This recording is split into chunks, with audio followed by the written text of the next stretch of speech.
Hey everyone, welcome back. It's Joshi. Today I'm going to be doing something a little bit different, so let me know what you think about it and whether or not we can go forward doing this more often. I'm not really going to edit this, I'm just going to upload it as is.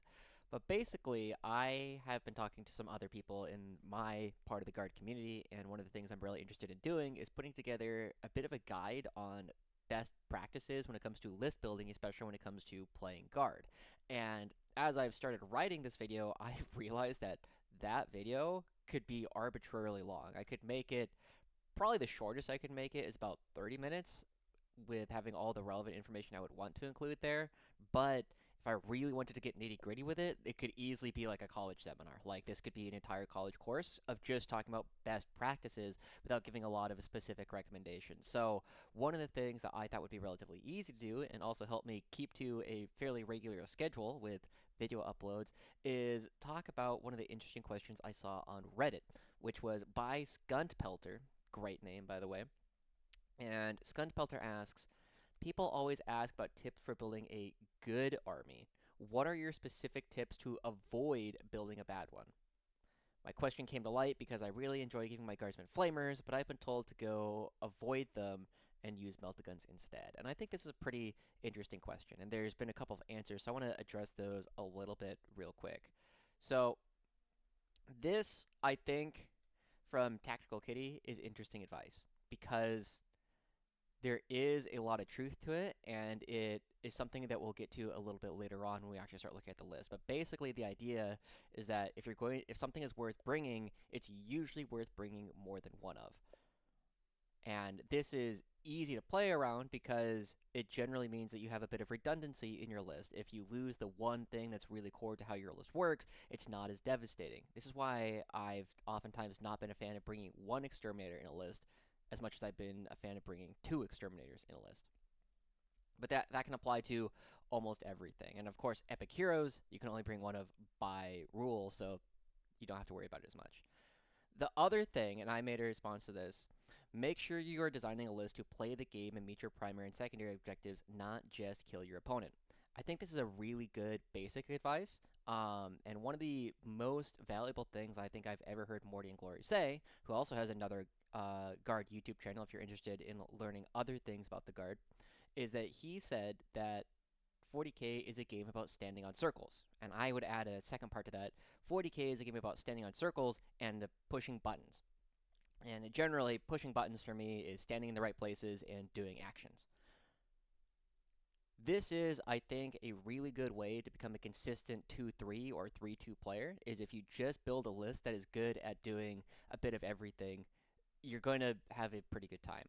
However, I made this meme, which I'm a big fan of, partly because I made it, where the idea that you are trying to do this is true. You can be a pretty decent to average tournament player if you do this advice. However, the advice just kill them is both something you hear from not as strong players, but also something you'll hear from quite strong players. And because I have access to talking to a lot of these strong players, one of the things that you will hear is that a lot of people are just talking about doing damage. So, a direct quote from Nick Jagello, where is it? Tank shock and grenade spam will grind down about 20% of your opponent's wound count total over 5 turns. That's good enough, to be honest. Games are easier to win when your opponent has no models left. And yeah, especially in Pariah Nexus, it's a lot harder to score 90 plus points every game than it was in Leviathan or even Ninth Edition. So if you just don't let your opponent score in turns 3, 4, and 5, it's a lot easier. Now, one of the major things about this is you can't just kill them, right? This is a bit of a shorthand way of saying, yeah, you need to be killing your opponent, but if you're not scoring along the way, sometimes it doesn't matter. They can just rush score in the first couple of turns. And then the one other one that I really want to address is this one from Poly Ranger. Now, this is, I'm going to dox him a little bit. This is Paul Clifton, one of the regular contributors to the channel, the guy who actually taught me how to play Rough Riders in particular. And he says, including flamers rather than meltas in your list isn't going to affect your win rate. Now, I'm going to add a word there to the end.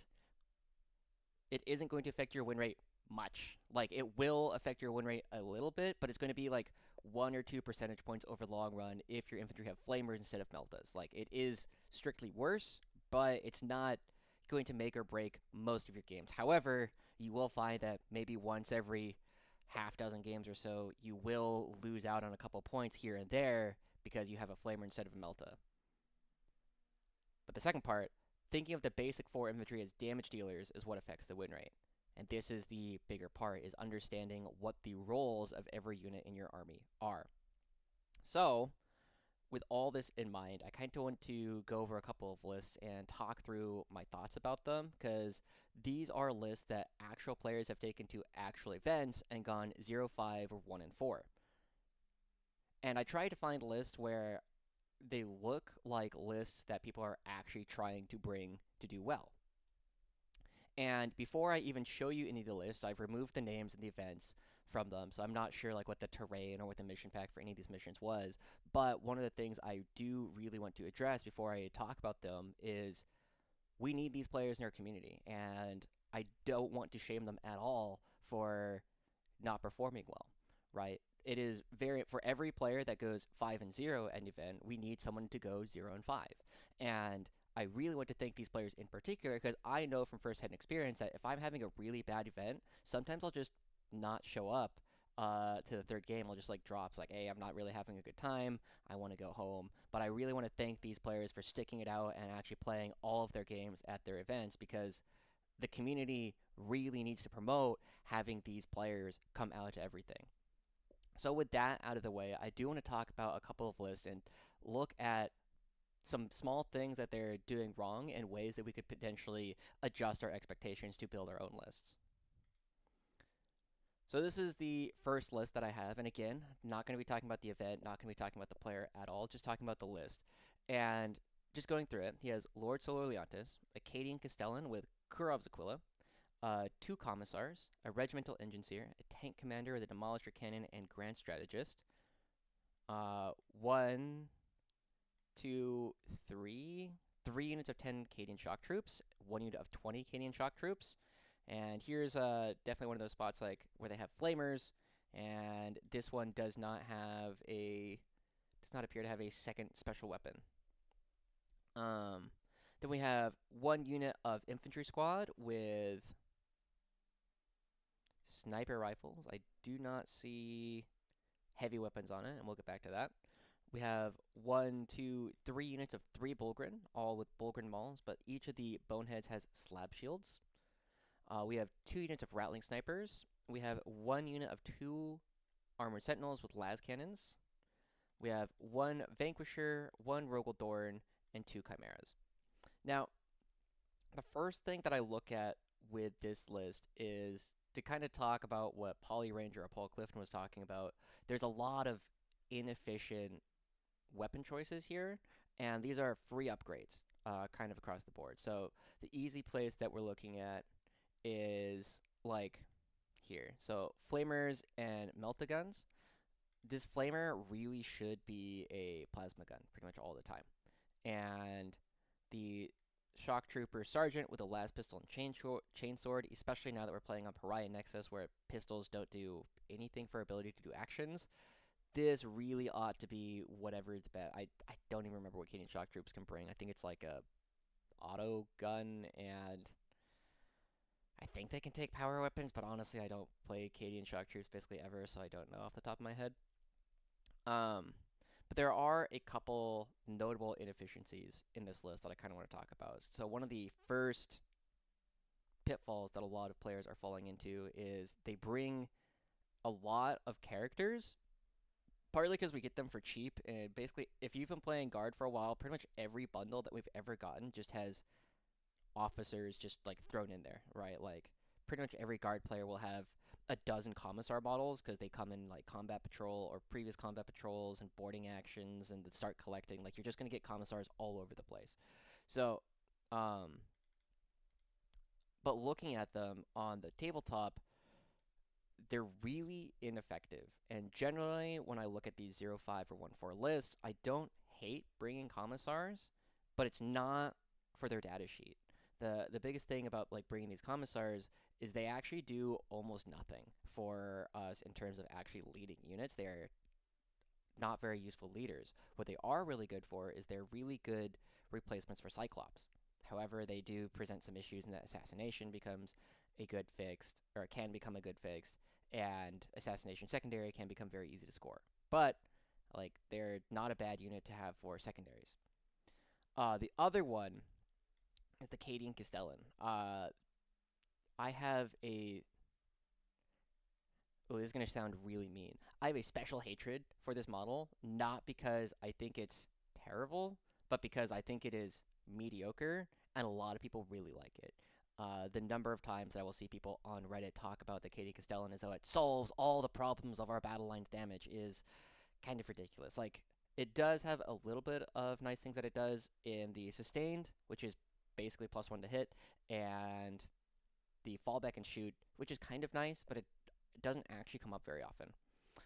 Um, and then Kurov's Aquila is a really interesting thing, but unfortunately it's on a really not durable platform. So realistically, I look at all of this, and these models, if they are not being brought as action monkeys, is a pretty big inefficiency. This is almost 150 points of the army that doesn't do a lot. The next thing I look at is the engine seer, and I look to see, is there a tank that this actually provides value to? The tank commander, if this is the only thing you have your engine seer for, is usually not enough. Instead, we're looking for a Rogel Thorn, which does exist in this list. So we have passed the first check. Like the engine seer will be doing something valuable for at least one vehicle. I'm not going to talk a whole lot about it, but these slab shields are not worth bringing. The math does not support them being useful. So I want to talk about a couple of other places where we could look at this. One of the other major places where I see a lot of people running into issues is they're bringing Cadians. And I've talked about this in my battle line video, which is a little bit out of date now because it focused a lot about the reinforcement stratagem, which does not work the same way anymore. But Cadian shock troops, I have come around a little bit. I think they're better now than I used to. And they haven't changed a lot. It's actually just, I think my opinion on them has changed. But Cadian shock troops, a lot of players are bringing them quite a bit. And unfortunately, they really only serve one role. And what you're generally seeing is I go over to this wonderful document, which you can find in the Ko-fi. Let's take a look for Cadian shock. So you'll see, like, this unit has 1, this unit has 2, or this army has 2, this army has 1, this army has 1, this army has 1. And generally, what you're going to be doing with Cadian shock troops, if you do choose to bring them, is you attach them to Lord Solar, such that it's easier for him to move out on the board later in the game. However, my general opinion on Cadian shock troops is that they give you, or is they improve your action economy because you no longer need to stand on certain objectives. However, this only really becomes true on turns 4 and 5, where you can suddenly leave your home objective because there aren't as many things that can get to your home objective. There aren't any deep strike or reserves that you generally need to worry about from most armies. However, you'll find that of our players who are doing quite well, you're usually only bringing 1, maybe 2 units of these. And unfortunately, this player is bringing 1, 2, 3, 4 units of Cadians. And this is not a particularly effective use of our points because it shows that we're not understanding the role that Cadian shock troops are actually playing in the index. Sticky objectives is a rule that a lot of armies would kill for, but those armies are ones that have expensive battle line or they don't have access to cheap units that are good at standing on objectives. Guard has a lot of those. And Cadian shock troops are unfortunately 5 points more expensive than Catachan. And I understand a lot of players who are going to events, they will be like, oh, I bought the combat patrol and it comes with Cadian shock troops, but I've got a big secret for you. Oh man. I don't play anything with Cadians. Give me 1 sec. I'm going to go grab some models and you're going to have to deal with me running around.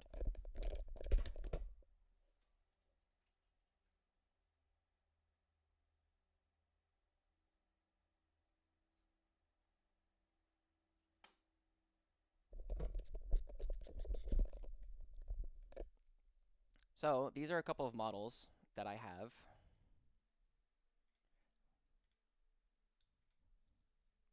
where I have this one and I have this one, and unfortunately the resolution or the focus is not there. There we go. And these are the models that I take to almost every event that I go to.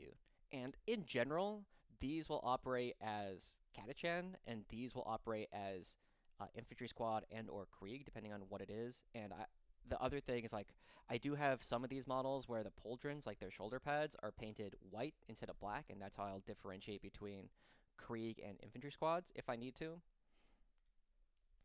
But the major point is that you do not need to play models in 40k as what they say on the box, as long as it's recognizable that they could be whatever rules it is that you want. So looking at this list in general, my biggest thoughts are I would love if these Cadian shock troops were Catachan instead. Um, and I would also really like to see um, I'd also really like to see a little bit more damage kind of across this board, right? Like, so if we look at this, where we were talking about, it's like 150 points, and then the engine seer is okay. Like, this is about 200 points. If this was instead like a demolisher tank, that solves a lot of the damage problems that this list will generally deal with. The one other thing I'll say about this list before moving on is I don't think this list passes the Chaos Knight stat check.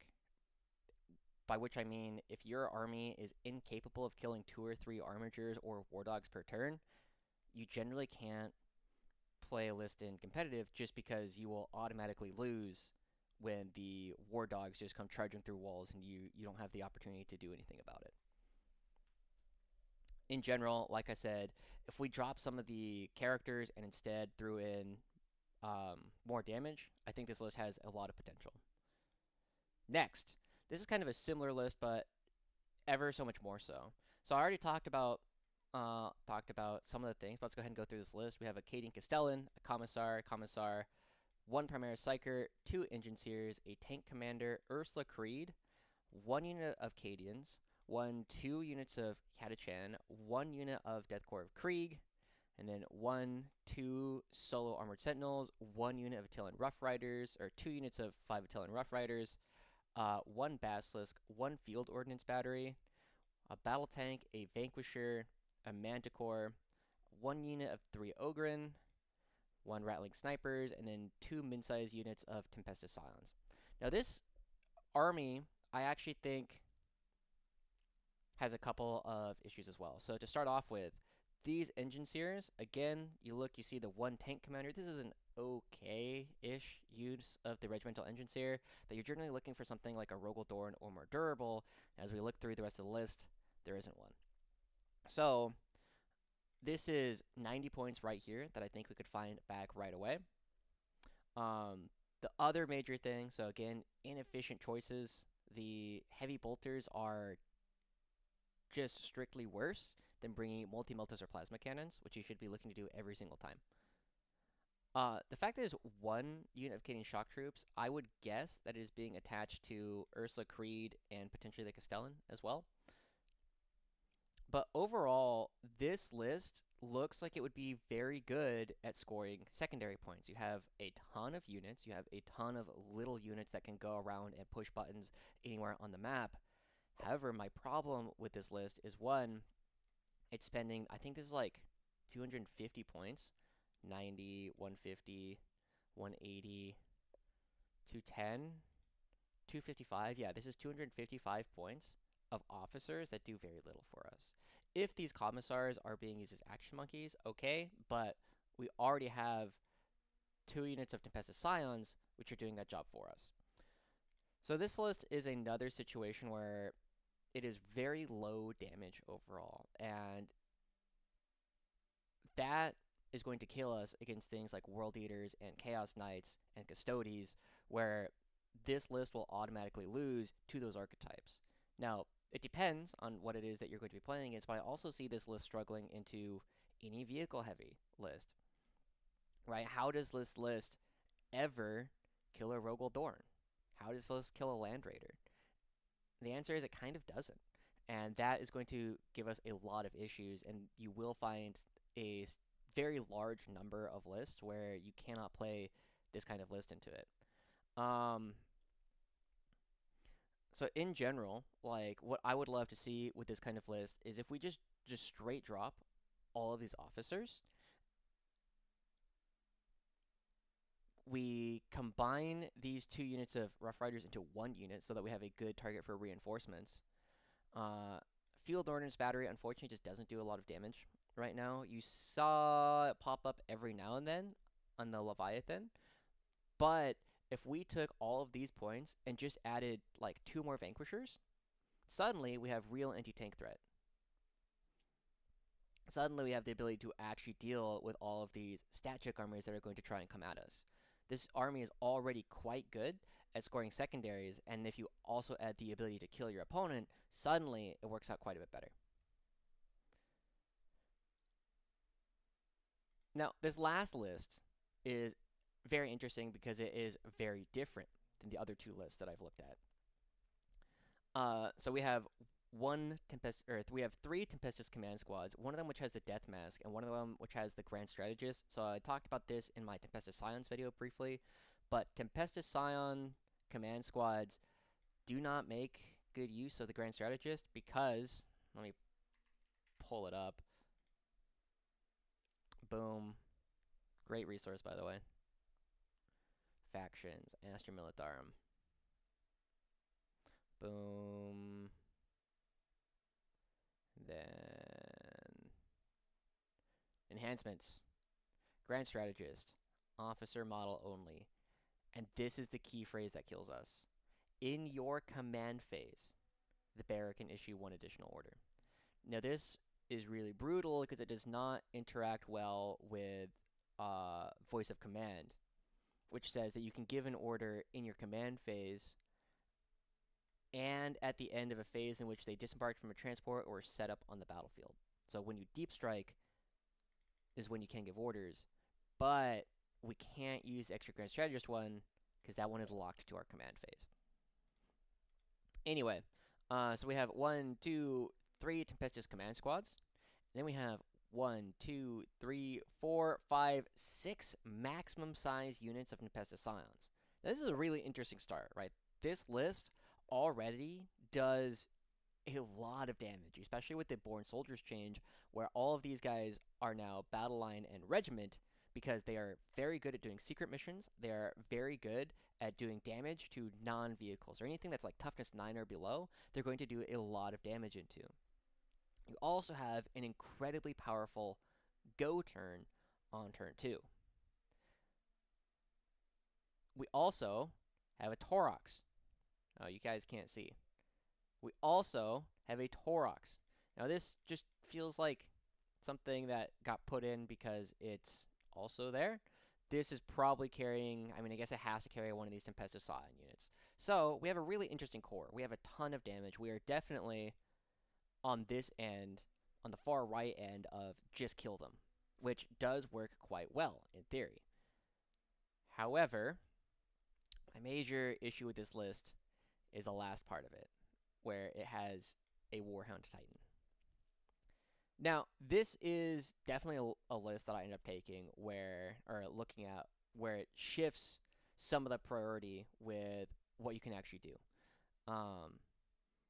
But in general, people will look at super heavies such as Titans and Baneblades, and they will look at it and be like, oh my god, look at how much damage these guns do. But there's a major problem with these weapons. And I'm not even going to talk about the fact that Warhound Titans just don't do as much damage as people think they do. The major problem that they actually have is that their action economy is really bad. Right? If anybody has played Dungeons and Dragons or like tactics games like Fire Emblem or Tactics Ogre or Final Fantasy Tactics, whatever, you will be familiar with the concept of action economy, which is basic. And the basic idea of the action economy is the more turns or the more times you get to activate things, the easier it's going to be. So in Dungeons and Dragons terms, if you have a party of 4 level 4 or level 5 characters, a party of level if you have a 4 character party that are all level 5, it's going to have a tougher time than you might expect against a 6-man level 3 party, simply because the level 3 party gets to do more things, right? And because every time something happens, it's going to be a little bit better for the other side, suddenly it grinds you down quite a bit. It simply takes time to deal with a bunch of small things, which is part of why when I look at this list, like, it has an incredibly high unit count. So your opponent has to spend a lot of time killing the things. Fortunately, none of these things are particularly durable. But this one has the opposite problem. It is one hyper durable thing.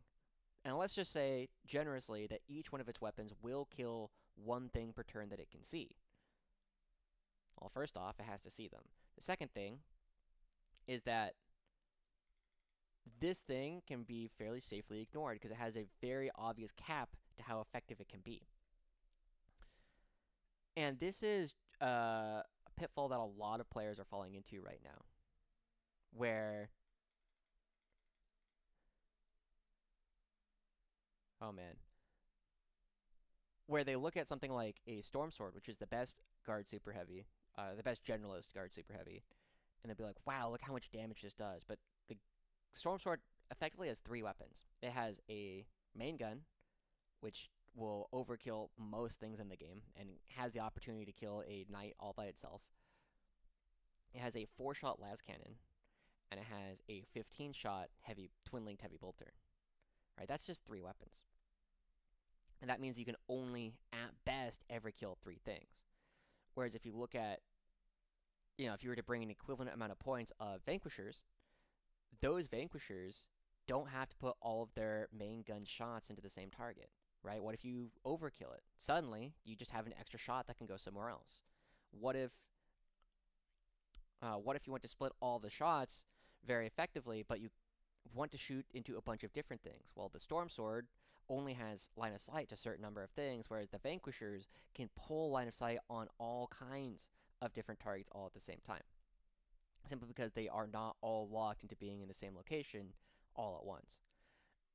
And so this is one of these things where a lot of people will look at these major centerpieces and think, wow, you bring them because they do a lot of damage. But this is actually not why you generally bring these. You bring super heavies because, yes, they do a lot of damage, but 2, because they are exceedingly obnoxious to kill. And so once you have that exceedingly obnoxious thing that will win basically any duel with with non-super heavies in the game, you need to be able to project threat from it. You need to be able to walk it up the middle of the board, and that gives time for all of your little Griblies and all of your little things around the rest of the map enough time to go score you points. And this list, I guarantee, is not going to lose every game that it plays. Simply because you just have this massive thing, and then you have this ridiculous go turn on turn 2 or turn 3, depending on what your opponents give you, where you just kill everything on the opponent's side of the board. But if your opponent is good and knows how to screen and knows how to hide from this thing, oftentimes this list is going to kind of fall apart because it's not able to actually do as much damage as you want it to. But ultimately, I think if we were to take this Warhound Titan, and instead, let's say that we dropped it down from Warhound Titan to like a Knight Lancer or something, which is like 500-ish points. I don't know off the top of my head. And then we had 500 more points of little scoring idiots, right? That is hypothetically 9 units of Katachan that we could bring. Right, obviously we can't because battle line rules, but if we just had, imagine 9 units of battle line just added on top of this, suddenly we have a lot more ability to move around the board. If instead of the Warhound Titan we brought a Lancer and 3 Vanquishers, suddenly we have a lot more threat projection on the board and a lot more things that our opponent has to deal with. And so just being able to play with a bit more redundancy and a bit more opportunity to play more of the board at the same time, this list can actually look much more serious with a couple of small changes.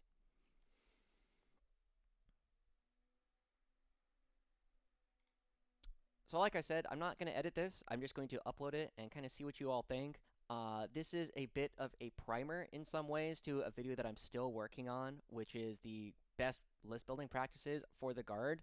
So if this is something that you guys would like to see more of, let me know down in the comments. Otherwise, this will be a one-off if you guys don't think this is as useful. If you guys want to have your lists in videos like this where I actually talk about them and give more specific advice, let me know. And you guys can drop them in the comments, whatever, and I'll give my thoughts on them about your upcoming events.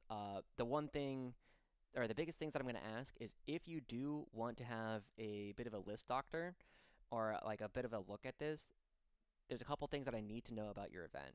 First one, I need to know what your goal is with the event. If you're trying to build a list that you just want to go have fun, I'm just going to tell you like whatever list that you're bringing that you think you're going to have fun with, you will.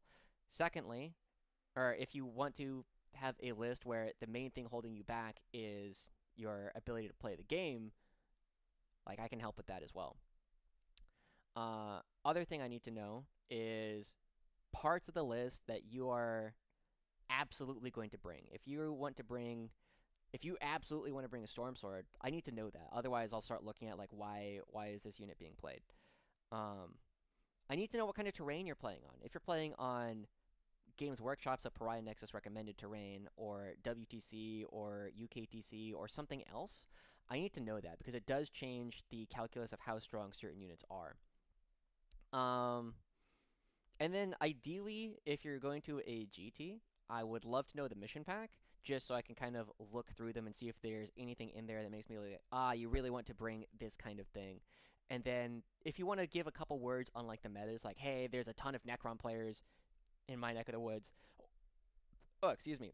Or, oh, they're just, for whatever reason, there are 0 Tau players in my local meta. That is useful information to know because it does change some of the again, it does change how well you actually rate certain units over the course of the index.